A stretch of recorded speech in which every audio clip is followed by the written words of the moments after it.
Potaula Musa Bangali be fo aka Timnanjala ametaka nyefe Amadou ma welele Amadou amena obisimla inafo bakurubawla anya fo nyana tukamna femi Mohamed Yusuf Bachili Razbach alekoni tegedara alekan amedomna iko biwina abe Bamako kasobombala ka Kenya ni Razbach ka mineni ko yefem koni ngunu kancha manye obe ako jugoro ola amesika muni don Razbach kani mineni kan Samsa Mabali ali CDR mai isa kabasidi be wele blama anga la silulame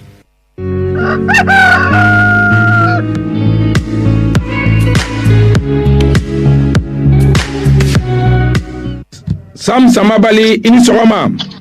ini sogoma isa kaba Samsa Mabali hakila jigina CDR mai dogoku mi temena geleya do temena awni 5e finitigila kaw ni njogonche fo ere banala I farkolo la hala be chogo di bi I se ka kunafoni jumen di Bamako ma I la hala kan bon ne farso kon alhamdulillah ya di mi samedi don yere entara passement ke ala sona shini mardi ngang ngata passement flama ke Samsa Mabali munde kera munde awni finitigila kan nu bla nyogana ka so ke akko kungampuma ka chabi akunafoni gere kere nyana munde kera tigitigi ko nyere be so la mi fe 19h wakati utara cyber porte parole do ye Mohamed Yusuf Bachili Razbach de no fe akaso plenty do kuntigalo do akama bon amunye cyber tonde ni mo tama mena ngole akara to gudi donc antara 5e arrondissement na nere accompagné par Bokar Yelukuri anko ko amande ni jonga plenty do muna awulela bursugo ko no ko ordre bu bolo xam ko ci do pour ngolo ya fona kera peut-être avocat wi ango ko problème te ula nga ama jo parce que ama dala ka avocat be ci position kur kono amula yoro mi isa jama bora nye fa ne ma yoro do ba bo ase kon na fe do ba bo la fi bu fa fe do ba bo am dala ya fa fe o sma tasma do kine do la ko fi ki tronka da so de ko nere ko nebe mo ko do ay sabali ni mani ni tenu ma adabla isa amula yoro mi no pour sus na ka fiu gazi bega tu fa befe o yoro ibaka mo ko ma adabla ni te woro ko ni gazi mana do nye ko na ni yere ni ni ko do la dro gazi kene to na pa nta no malo la mati Bokar Yelukuri ko afere ka tane to trosula nga kiligi fana ko tra gazi na kiligi ko o kiligi tigera ko abina ta penti tige ale yere la fere chamanke polo no sanfe sino ka foko mo ko sera position yere ma mo ko te ko o sera position ma mais uye ado uma kunafoni di awma awka porte parole mena kumina awma se go kunafoni don o kunafoni dona parce que o sera avocat ko tiena o sera luka do position kono avocat do anka critique la mo ka la passato mo be bon luka plenty do donc o kono sera tiena avocat ka do o ngame o maso antonde were ankata laje anga porte parole de tukadi ma o kono sera tiena avocat ka do aywa avocat o donné yalma bi abuse ka kunafoni jume di mo ma ko fako akwa porte parole Mohamed Yusuf Bachili amine ko yen ni avocat o donné amsa amu mo di mo ma o ka fo anga kiri tigra mamu be ton la fa sabra le sam ale musulman o lui afoku ka hakamu sofora ka domenanga porte parole fe o ulto ka da bo jinninga o jiju konya akeni to ala ko akataka so bala folo ay do o make chena o kono make awsa ko na koy awsa ko te fiu akado kaso kono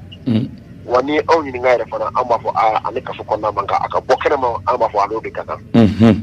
anga kirti mo konya abdan to ala ta abla kaso malanga aw kono ko linkanga keleke sura fa do sharia sura déjà avocat ba ambulu ame keleke o sharia sura da yasa akasaka ka liberté ko awso ayo andu mbaye ka koro nini sugiaw kera atigi bise ga al liberté provisoire solo yana ka kiri donche aw mo nyini wa ka journal domba mo nyini wa yo o bara ere yo retamine ne ala sona tribunal be na sigi minke avocat ba la liberté provisoire ni na ka be tribunal ka sigi na tama yoro tribunal be sigi do be sigi lundi do be sigi mardi do be sigi alamsa do go audience ga juma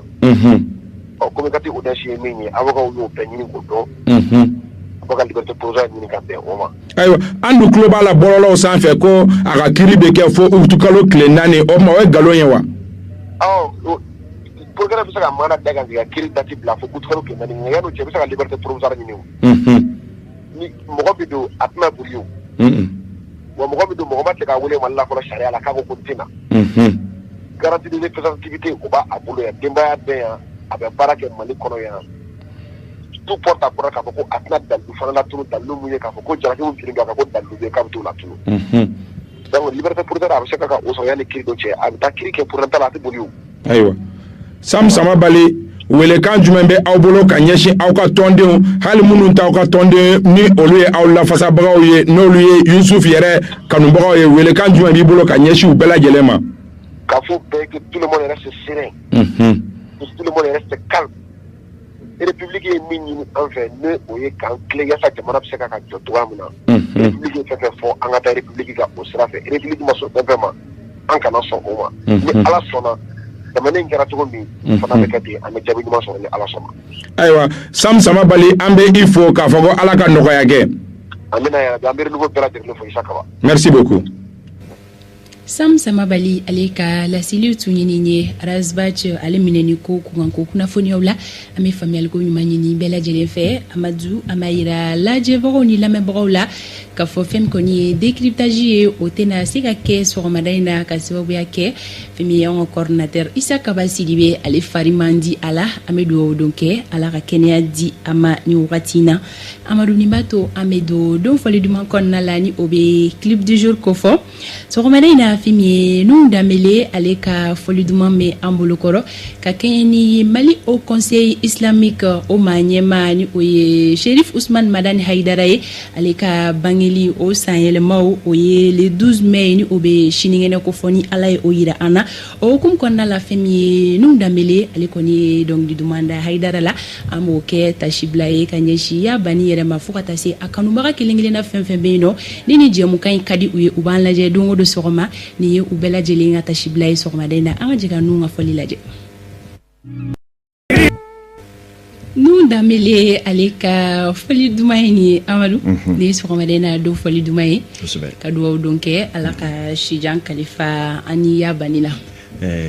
Foli duman do ka ɲɛsin maa miliyɔn ba hakɛ min bɛ diɲɛ kɔnɔ farafinna gun nansarala gun ɲɛcoronakaw ka gun lamɛrikɛn gun i k'a dɔn gun o gun bɛ fɔ ka se larabuw ma ansardini tɔnden fɛn o fɛn ani kanuba bɛɛ sabula c'est très important maa caman bɛ yen bi minnu fana ye Haidara kanubaw ye hali n'u tɛ ansardini tɔ kɔnɔna la nka Haidara kanubaw do yɔrɔ jan ani yɔrɔ suru dakuruyan kelen jama miliyɔn hakɛ min bɛ dugukolo bunakun kan bi Haidara ka taabolo ka di minnu ye minnu yɛrɛ bɛ labɛnnen don Fanta Tumo ta ka diɲɛnatigɛ wulikajɔ bɛɛ lajɛlen kɛ Haidara senkɔrɔ dondonni la a ka diinɛ laseliko ɲuman na an ka foli b'u bɛɛ ye bi minnu bɛ diɲɛ fan wɛrɛw fɛ minnu bɛ tubabukan mɛn minnu bɛ bamanankan mɛn minnu bɛ ngilɛ mɛn alimankan n'a fɛn o fɛn sabula nin bɛɛ ye Haidara kanubaw ye ale ka taa se minnu yɛrɛ fana bɛ plateau in kan n'olu ye Haidara kanubabaw ye n'a dɔnkili kɛra ka ban n'olu bɛ k'u keleku ani belebele minnu sigilen nɛgɛw kɔfɛ bi n'o ye an ka réalisatrice Hawa Tafili Ture Haidara kanubagaba do ko ya bani ma ka joyeux anniversaire en avance Ala ka le 12 yira an na tamaningaw fo oui y'a mɛn jɔnni kunna n'a fɔ sababu ni tamani ni baara wulikaw bɛɛ fo o ka chef de poste Wozo Forêt ɲɛmɔgɔ bɛ n'o ye Asudan Buya Danbele an b'u bɛɛ fo o bɛ sɔgɔmada in na jɛmukan datugu kanubagaw an sigira kunnafoni min ye ka di aw ma o bɛ tali kɛ nin na halisa an bɛɛ lajɛlen ka fara ɲɔgɔn kan ka dugawu don kɛ Isa Kaba Sidibe oui ko u bɛn ni colonel Ousmane Sangare gouverneur a n'a furumuso u b'an lajɛ kosɛbɛ an b'u fo bandaw ko fari man na bi fila do seli ɲɛkɔrɔla jatigɛ Isa Kaba Sidibe kana n'an ka coordinateur Isa Kaba Sidibe fila seli ɲɛkɔrɔ jatigɛ seli musaka ko gɛlɛya b'u la o siran de kɛn bɛ k'a caman bana janyo masa 6 heures janyo masa ye télé la ya o tɛ gansan ye sori welela bi o ma nɔgɔya Isa Kaba ko man kɛnɛ yɔrɔ Umaru Baru Sidibe kabi semaine tɛmɛnen o tɛ ka ye ma seliko ma gɛlɛya don a f'u ye k'u kana siran ko Umaru sera sabali koyi an ye ne ɲɛ b'a la Sinigene seli wali machina ngoro kabaka tunu ti jo kalo ga ye fola ma fuko kalo yera fola re na mana ge tu kalo ko na ye jo agwe ngono ba jide sika fushitala anaka furumso anga fulibu ya isaka basidibe ko ni sokoma amanya na musoro ba uko ambu bela jelefo ane kam musoro ba safia tutiraure alebe faransi je mukai kanu bagabado ambe afo ni wakati na fimi madame Dukara Hawe Touré je mukai kanu bagabado amba fo kakadema bela jelefo Alexi Kalambiri ani afurumso je mukai kaduye ko Alexi ni sokoma adi sidibe na furuche yosi ame sokoma da fe folidi uma ane kam musoro ba awasangare alebe sigu kaufeno sigu somononsola ame sokoma da fe folidi ama Modibo Traoré alebe falaje Femi Ousmane Sagara ene rendino abe ministère de la défense la ko ani sokoma Omar Konta kabonyono ame nyono ka bela jelinfo ni sanga konnala MC Dara kabokita radio kunandia FM na ambe alefene fo ni wakatina